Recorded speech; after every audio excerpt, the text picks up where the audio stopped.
नागपूर गोवा शक्तीपीठ महामार्गासाठी भूसंपादनाला मंत्रिमंडळाची मान्यता।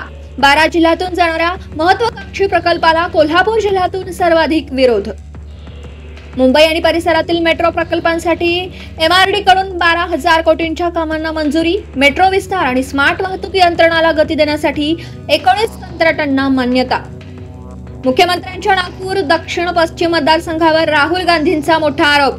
5 महिन्यात 8% मतदार वाढल्याचा दावा। निवडणूक आयोग गप्प का? राहुल गांधींचा सवाल। राहुल गांधींनी केलेल्या आरोपांना मुख्यमंत्री फडणवीसांकडून उत्तर। ज्या मतदारसंघामध्ये मतदारांची संख्या वाढली तिथून विरोधी पक्षाचे अनेक उमेदवार विजयी। फडणवीसांनी दिला नितीन राऊत आणि जितेंद्र आव्हाड यांचा दाखला।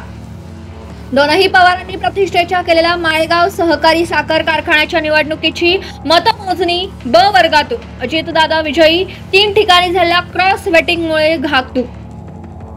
हिंदीच्या मुद्द्यावर शिक्षण मंत्री दादा भुसे घेणार राज ठाकरे यांची भेट। हिंदी भाषेसंदर्भात भुसे ठाकरेंना सरकारची भूमिका समजावून सांगणार।